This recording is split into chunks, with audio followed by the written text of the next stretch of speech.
bienvenue dans ce nouveau mini tutoriel pour Cinema 4D. Aujourd'hui un mini tutoriel assez court, c'est un mini tutoriel dans lequel je vais expliquer en fait une fonction de Cinema 4D qui est très utile quand on modélise mais que les débutants ne connaissent pas forcément. Cette fonction c'est la fonction optimiser.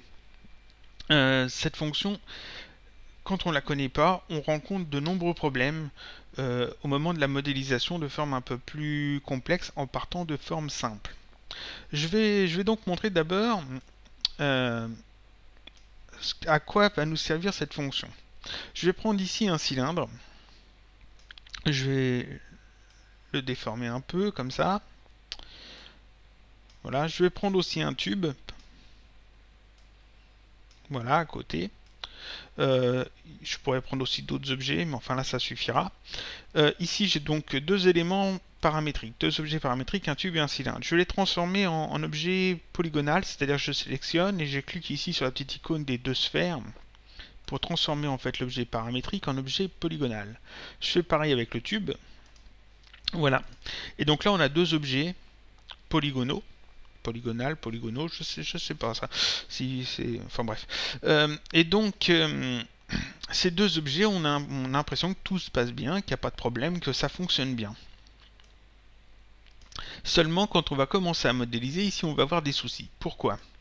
Parce que les objets paramétriques qu'on a utilisés pour créer ces objets polygonaux, ces objets paramétriques avaient des couvercles.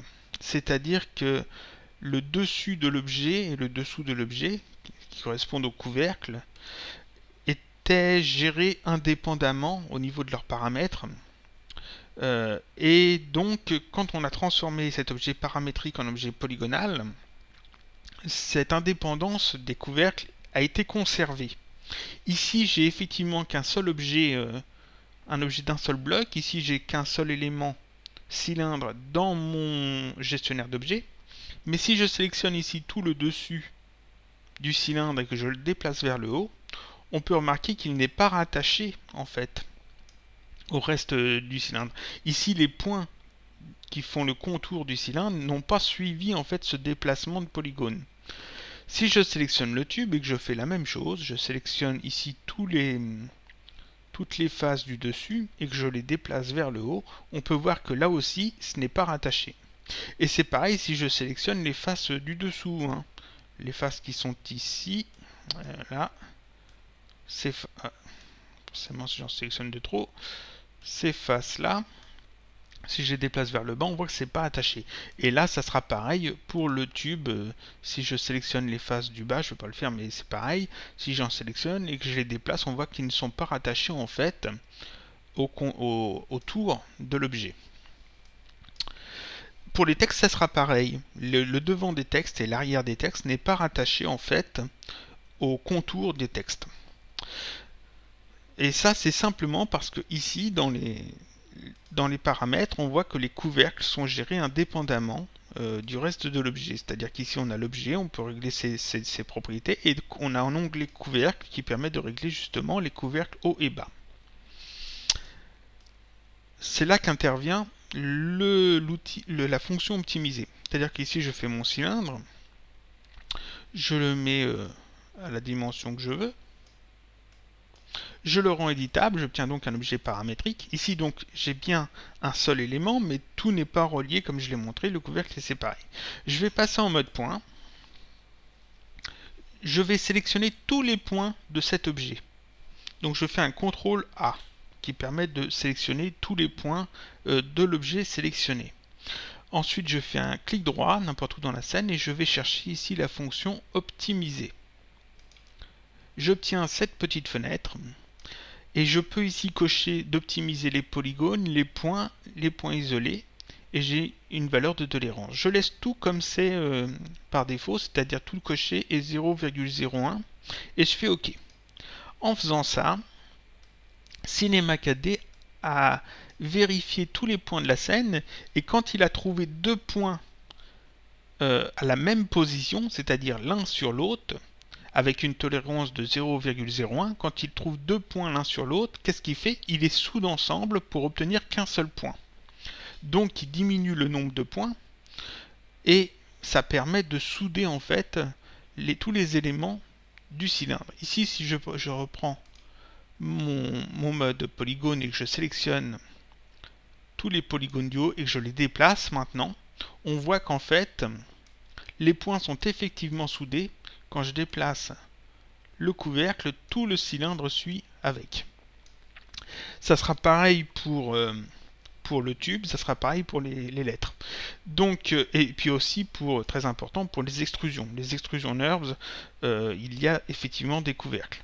Donc on va voir ça tout de suite avec un mot texte. J'ajoute un objet texte, mot graphe, dans la scène. Je vais le centrer, voilà. On va lui donner un peu de profondeur. Parfait. Je vais zoomer un peu dessus. Donc ça, c'est un mot texte classique.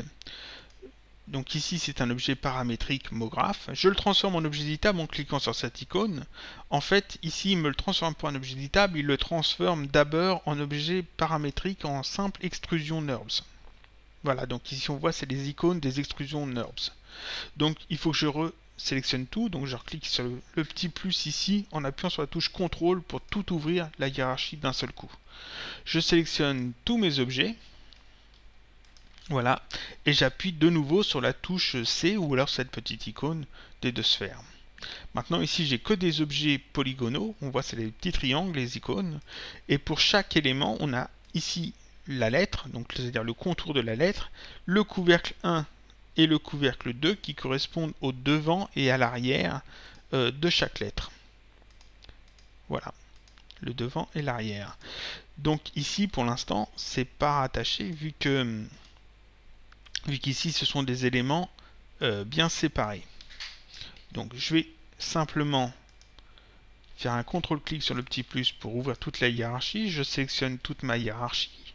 Je fais un clic droit, connecter plus supprimer.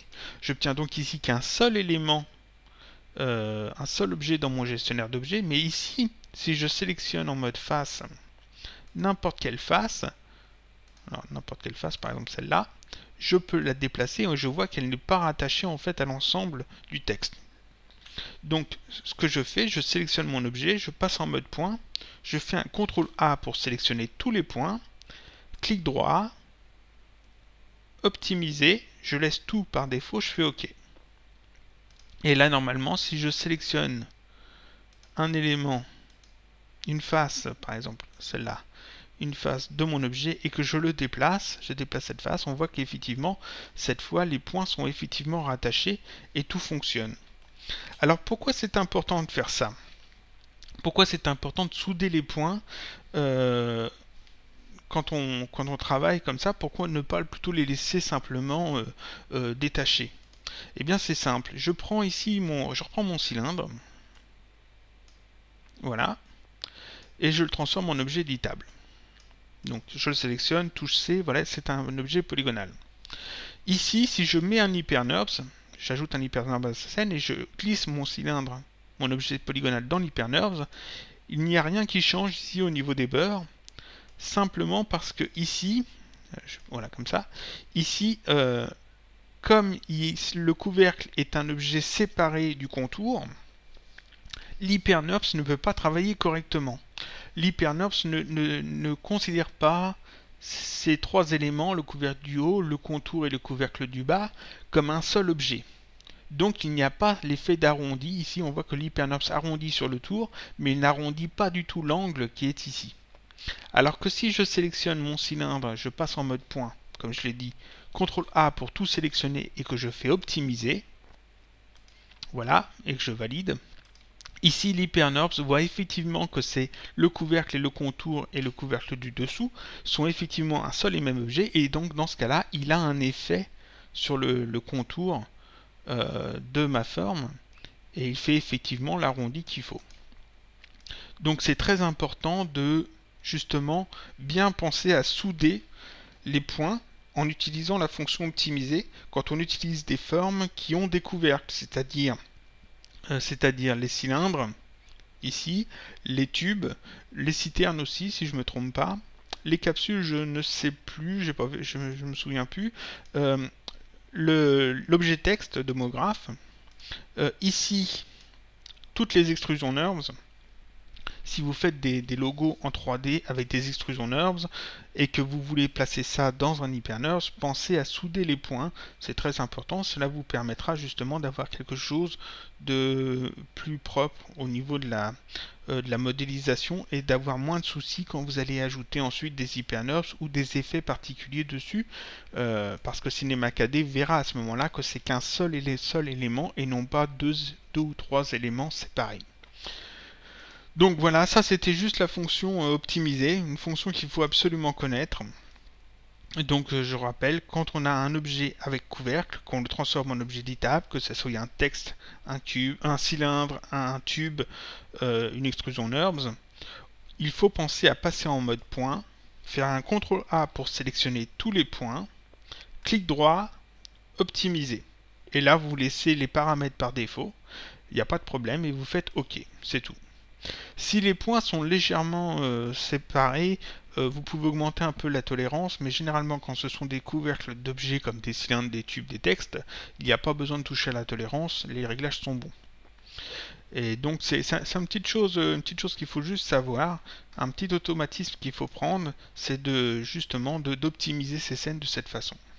Voilà, c'est tout pour ce mini tutoriel, c'était juste la fonction optimisée. J'espère que ça aura servi à certains. Je vous dis à bientôt pour un prochain mini tutoriel toujours sur Cinema 4D.